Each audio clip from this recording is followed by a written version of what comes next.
Hey, what's going on, everybody? Hey, Ricco McAdory here. Let me ask you a question. Have you been sitting on a gift that you know has been there, but you just didn't know how it was going to work out? You didn't know how that made any sense to operate in that gift. Have you ever been to a point where you had to make a decision and it just seemed like fear was just gripping your heart, your mind, just clouding your judgment? You were under a lot of stress, and you get this confirmation or get this instruction from God, or some type of unctioning or leading that he gives you to take the next step, but you just don't know how. Well, today I want to talk to you for a moment about that very thing. Take the next step. And where does it come from? It comes from a group of gentlemen that I know. We were in a discussion not too long ago talking about obedience and the importance of it, the next step, right?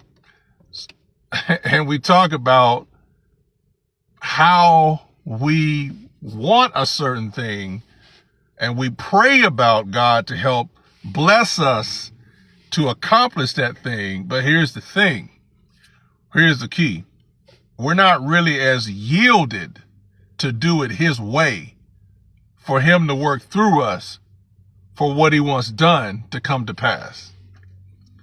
We actually do this where we want a result, but then in a way we become manipulative and try to get God to do our will rather than us yielding to his will. So we want the victory, but we don't want the process that victory requires. We want to win, but we don't at times want the work that's required on the inside of us to do, to transform the way we think, to expand the capacity of who we are on the inside first. We want the result, but we don't want what it takes to become the person to produce that result. A lot of times we're asking God for things that he already blessed us with. We're begging God for what he already promised. And most times, God's going to be like, well, what did I already tell you? Most times when God tells us something, we can act brand new. Like, well, God, why don't you just do it this way? And God's like, okay, what about the seed that I already gave you to unlock it? You're begging for fruit, but he gave you seed. You're wanting God to open doors, but you don't realize you have a key to unlock doors.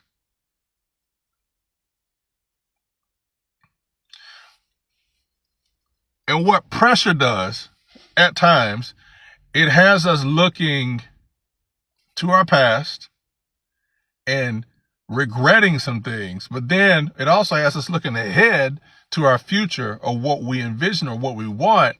But then we see the distance between what's been and where we want to go, but we miss the one key thing: what's in the middle, what's in the present. Because it's in the present where you actually make the decision. And so what I've learned is indecision is a decision. When you don't decide, you've already decided.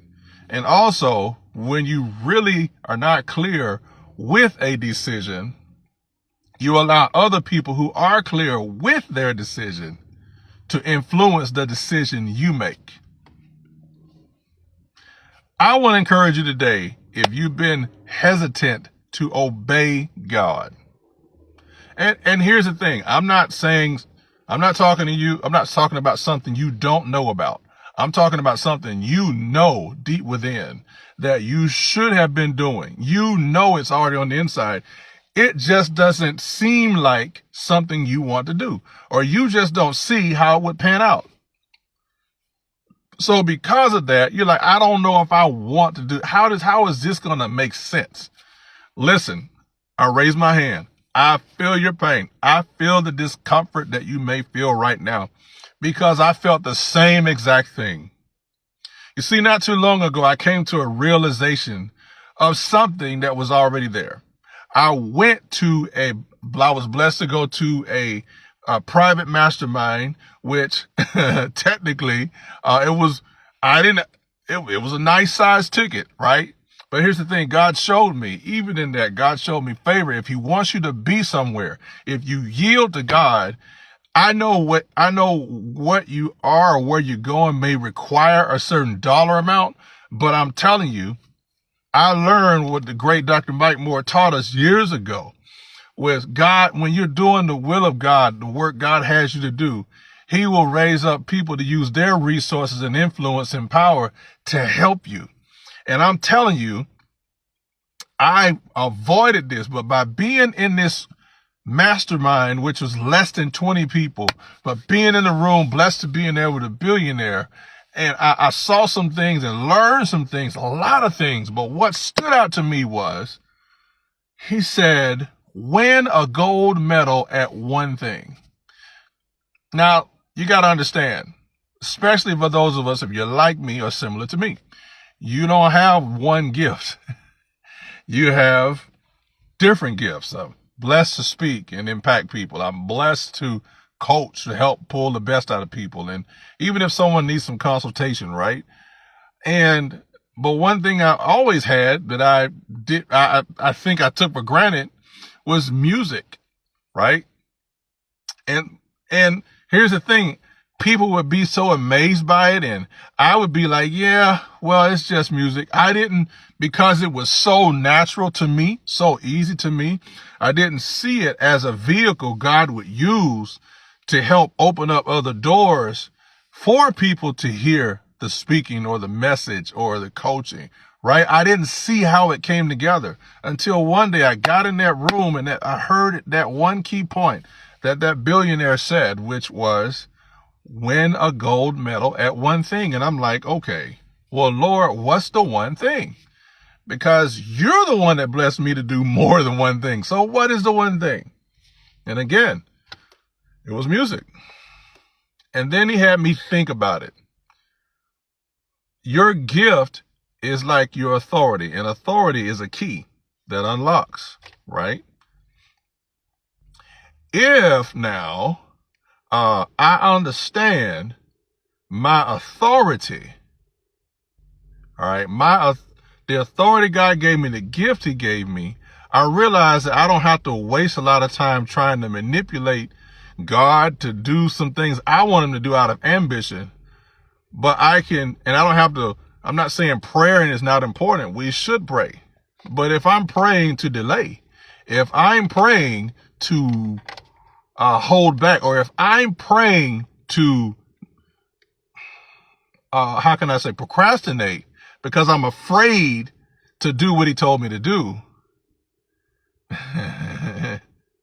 See, I'm missing out.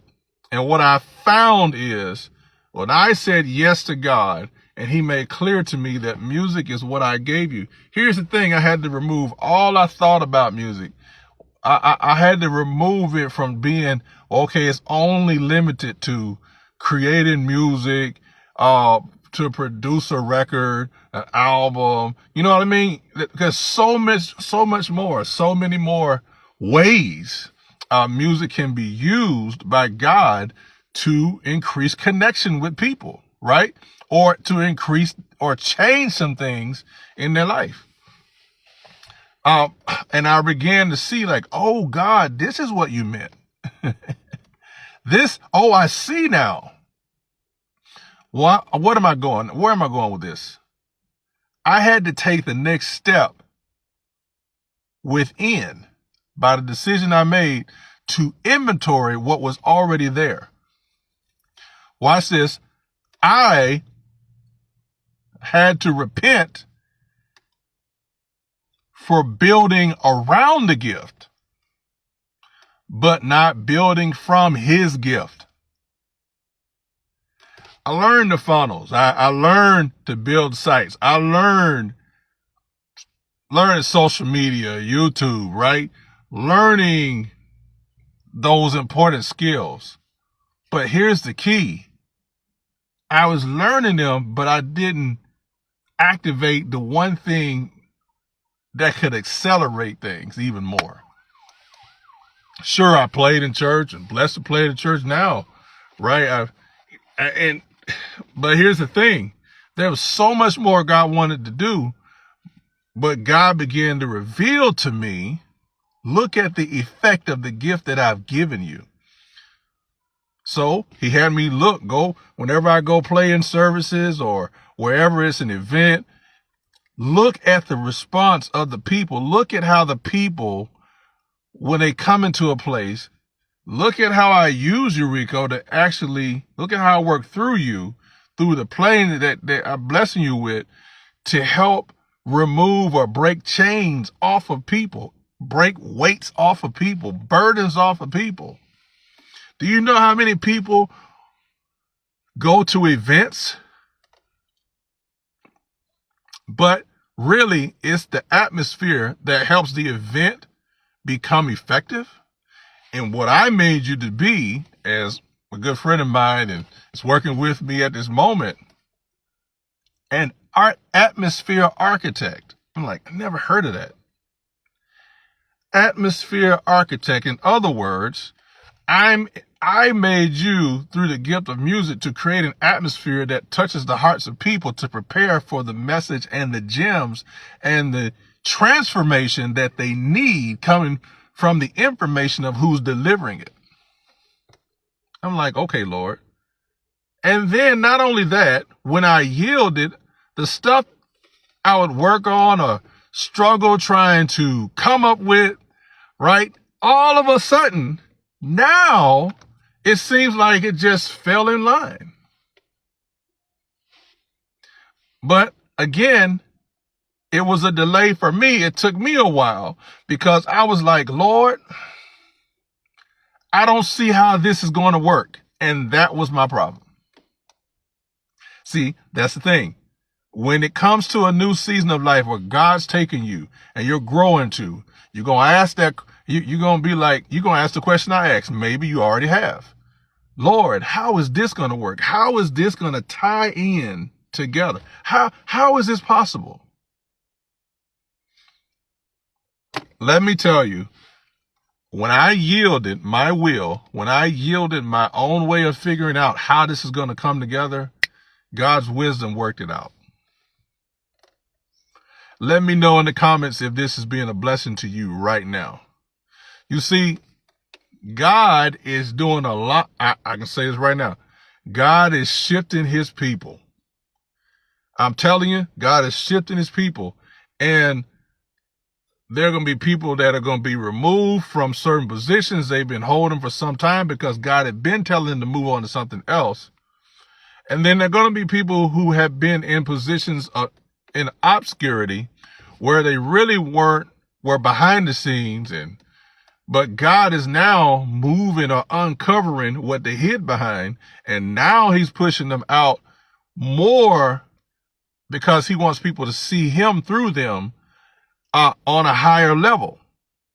So now people are being stretched and pushed out. Look, you can try to resist God all you want, but it's going to come a time you can no longer resist him. I'm telling you what I know. It's going to come a time when God's going to keep nudging you and keep nudging you and keep nudging you and keep nudging you out of love. He loves you. He's not condemning you. He loves you, but he's really wanting you to come out of that boat that you've been in because it has kept what he gave you small too long. I'm telling you. But if we don't take the next step, how can God do his part if we don't do our part? So it's going to require you and me to yield our will for God's will. Like really yield. It's going to require, number 2, us being honest. We're going to have to be honest with God. It does no good for us to pray to someone like God, acting like we have it all together, when he knows our shortcomings. So why not be real with him and be like, God, I don't see how this is going to work, but if you help me, I'm willing to go and flow with you. And then we got to be willing to receive who he has positioned or he has prepared to help us. Yeah, because God is going to send people our way to help us execute the vision he gave us. But here's the thing, just because he gave you the vision doesn't necessarily mean that you're the one executing all the vision. I shared this morning. I think you all saw my post this morning, but let me share it this way. You can have, in Habakkuk 2 verse 2, I believe it says, write the vision, make it plain, put it on tables so that a runner can share it with other runners. I think that's a New Living Translation. In other words, let's use the illustration of building a house. The architect is the one that has the blueprint. And so the architect we're equating here as the visionary. The visionary has the blueprint, the design drawings, right? Now, the architect, the visionary architect, gets with the general contractor. And the general contractor is the runner, who shares that vision with other runners, the subcontractors, to build a house. So the architect is not the one that has the vision and the blueprint and is also trying to do all the building themselves. No. The architect has the vision, but the architect collaborates with a general contractor, the runner, who then passes it on to the other runners, subcontractors, to build the house. As it is with building the house, that's the way it is in building your vision God gave you.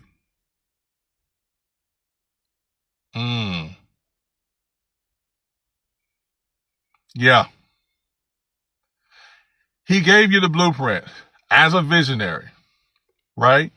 But he never designed it to where you do all the work yourself because you're afraid to trust who he sent. So what am I saying to you today? Whatever he gave you, it's not just for you. There are other people connected to you that need to be blessed by you. But here's the thing. If you don't take the next step, how can not only you get blessed, but how can the people who are supposed to connect with you get blessed to receive what they must? You got to take the next step. We got to take the next step. Now I know we are, as people, because we can't see the other side, we want God just to drop it in our lap. But the truth of the matter is, it will not be revealed to you until you take the next step. Because really, it's all about positioning. Once you get positioned, then now what's designed for you can flow to you.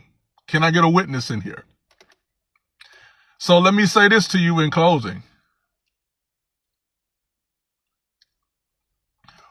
One of the signs that you know it's time for you, or it's one of the signs that you know you are in alignment with his assignment for your life, is this. You're going to pray to God. You're going to be like, God, why does it seem like you ain't moving? Excuse my ebonics. Why does it seem like you're not moving, God? Right? And then what's going to happen, you're going to finally awaken to an instruction he told you to do, and you're going to get positioned. Once you get in alignment in that position now, what's going to happen, all of a sudden, that what you've been trying to grind and hustle and grit and get, you're going to try to, you're going to realize like, wow, why does it seem like all of a sudden now it just, what I've been praying for and believing for is flowing to me now? Because you're in alignment with his assignment, not your own selfish ambition. And when you're in alignment with his assignment, you're not trying to make something work in your own strength. No. When you're in alignment with God's assignment for your life, you realize it's not your will, but his will be done. It's about you unaliving to you, your own flesh, dying to yourself to live and flow with his grace. What grace has God given you that's undeniable, that people know when you come in the room that change has taken place?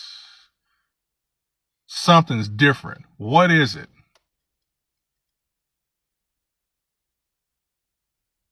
When you get positioned, you're going to also say this. Oh, watch this. That's right here.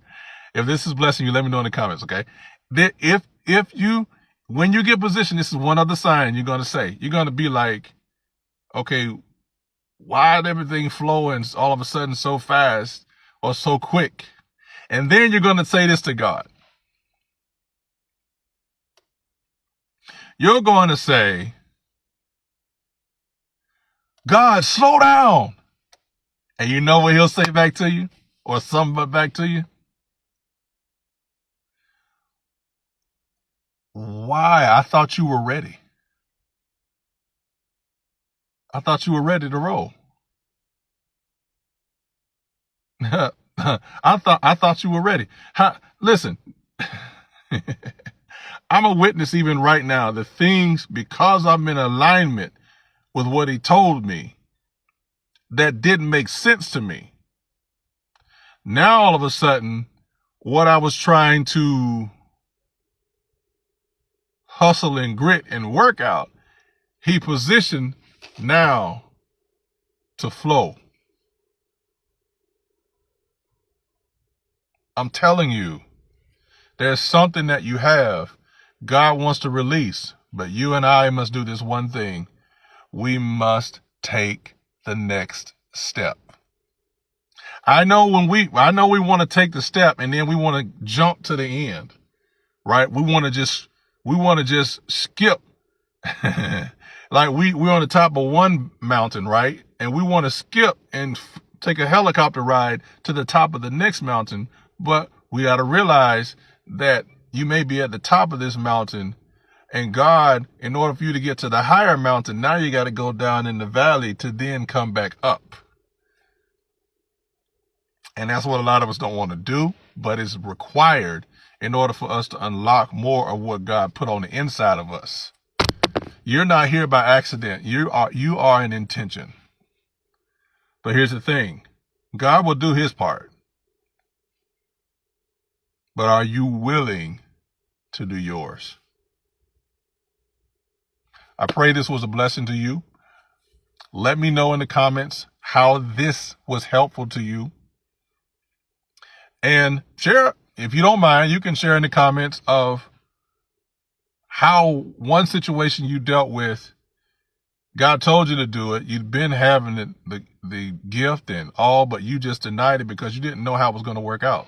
I'd love to hear your comments, your feedback in the comments about how when you finally decided to trust God, now the very thing you tried to work out in your own strength, now because you were positioned and you took the next step, and you got in position, now it just flowed. Talk about that. Whatever you want to talk about, I want to hear your feedback. It means a lot. Like and share this video that you have with others, or that you can share with other people, because guess what? There's somebody like you who, or somebody in your circle that you know that needs encouragement like this. And I always enjoy sharing this type of insight with you. And I look forward to connecting with you again soon on the next video. And if you want access to our community, I believe it's our Rise and Reign Identity Driven Leaders. It's a Facebook group, private Facebook group. Hey, just put that, let's say group in the chat, and we'll get that information to you, and love to connect with you, because we expound a bit more on information like this, a bit deeper, at a deeper level. And if you want to connect with us on YouTube, go to my name, Ricco S. McAdory, or right here, or click the link below. And we look forward to seeing you in that community to learn more of some things that we have to share. I always appreciate you. It's always an honor to be here. I'm going to go ahead and sign off for right now, but have a blessed and amazing day, and I look forward to seeing you next time.